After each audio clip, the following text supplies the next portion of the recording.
So we're making smoked chicken bowls with rice and beans. I have a whole chicken here, about 4 pounds.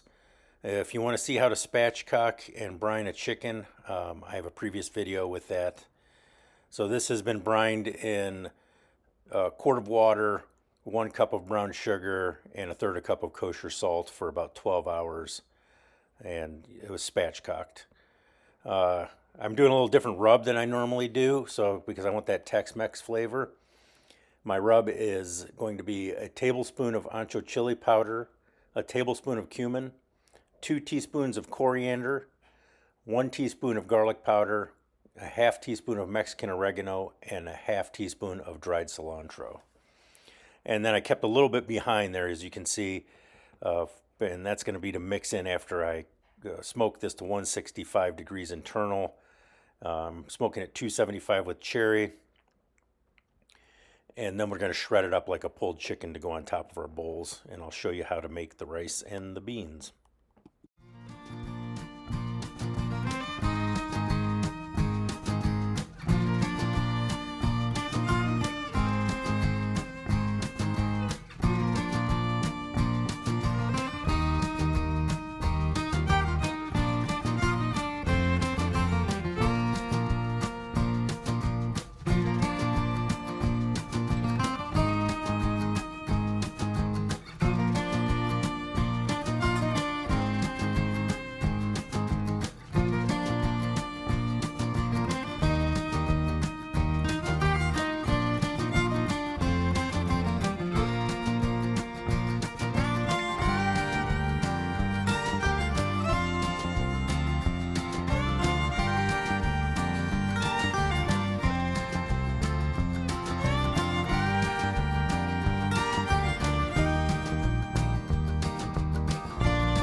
Okay, now onto the smoker, 275. It's going to take about 2.5 to 3 hours till we get that 165 internal.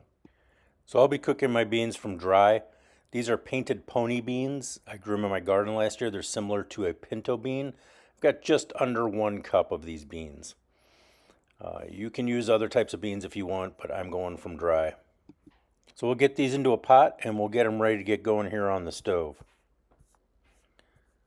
I'll add some vegetables and some other ingredients and we'll show you what to do.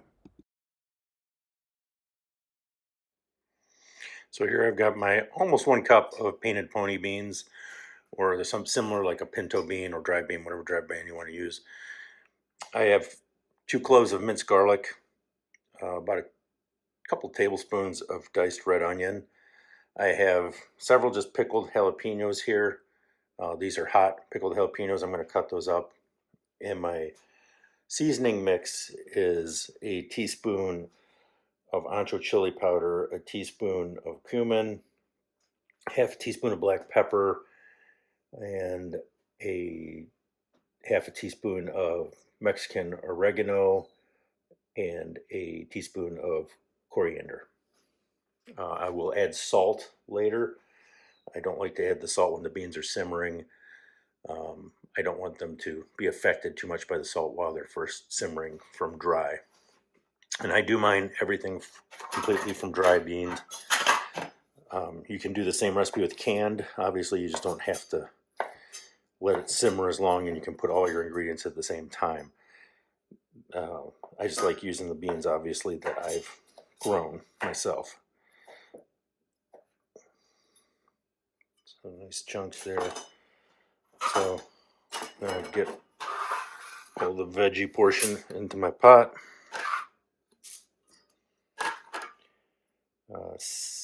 Cover it with water, just maybe about so it's just above the water, the beans.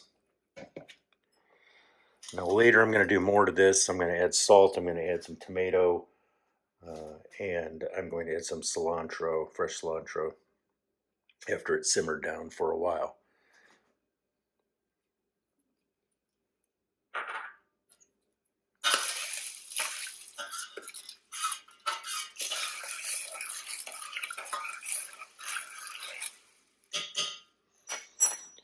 We'll mix this up and then we'll get it simmering. So I've got these now at a good rolling boil. I'm going to switch these back to my smaller ring back here. And I'm going to keep them at a simmer. Just kind of a...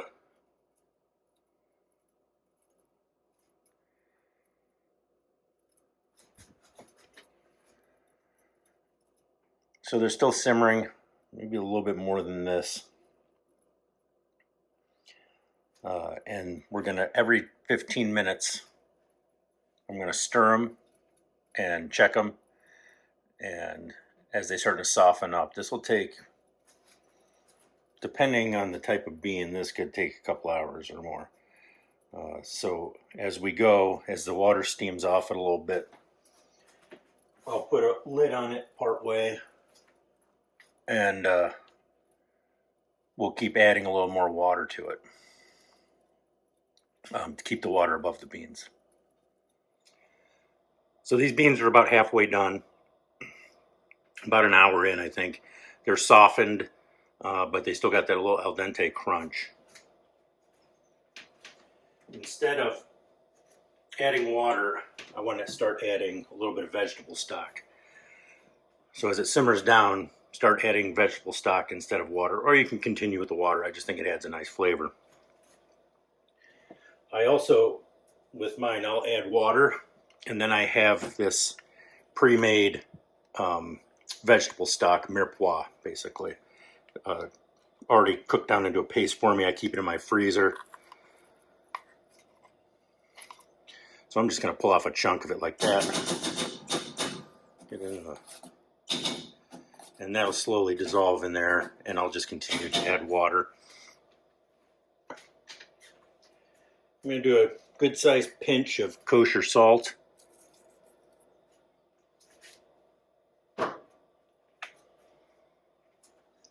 Squirt of honey.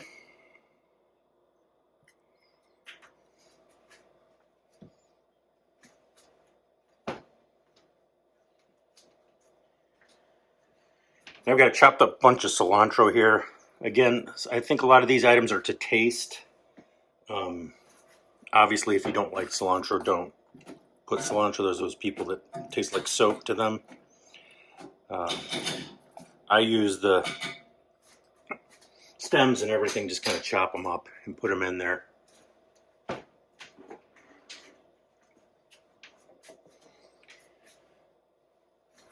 I'm also going to add about a half a can of petite diced tomatoes.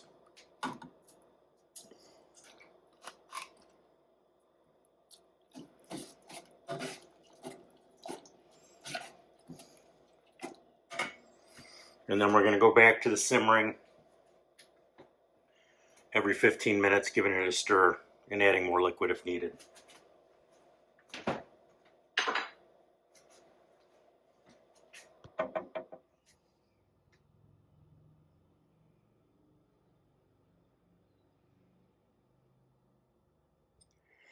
So this is the rice I'm making for my homemade smoked chicken bowls, rice bowls. Right now we got it here, I'm using brown rice. You can use white rice. Just make sure the liquid portion you use is correct for the type of rice you're using. For the brown rice, it's double the amount of water to the amount of rice you're using. So I'm using a cup and a half of brown rice with 3 cups of water. In this case, I've got 3 cups of chicken stock here in the pan, getting ready to simmer. I'm going to go ahead and put in my cup and a half of brown rice.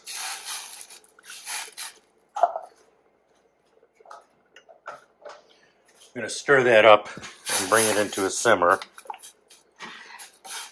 This is going to be pretty simple.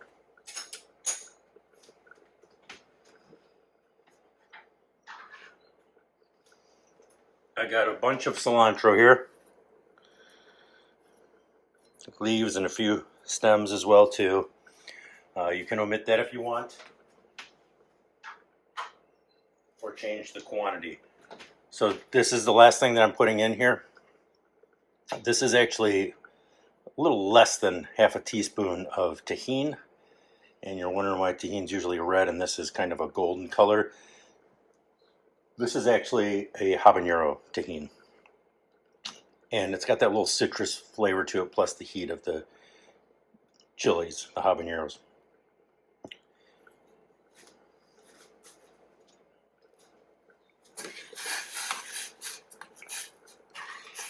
So once this comes to a boil, starts simmering again, I'm going to move it to my low burner on low heat.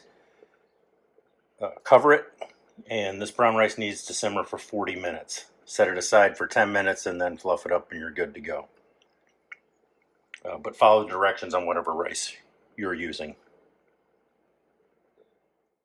So here's our chicken, hit 165 internal.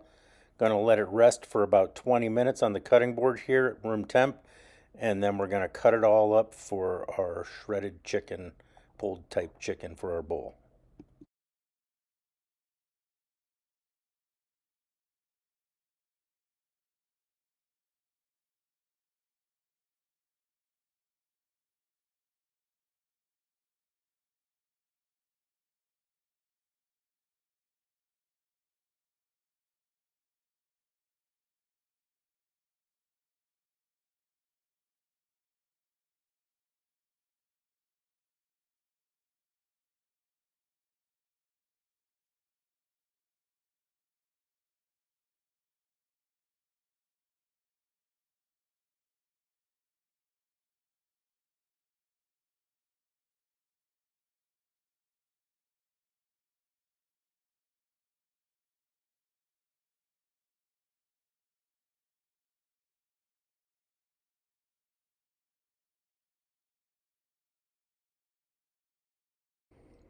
So now that little bit of rub that we held back, we're gonna sprinkle it in through the chicken after we got it all cut up. Kind of spread it through, just give it that little extra boost of flavor by adding the rub at the end. This is a great thing to do with pulled pork also. You hold some rub back and kind of add it for a nice big boost of flavor in your final product.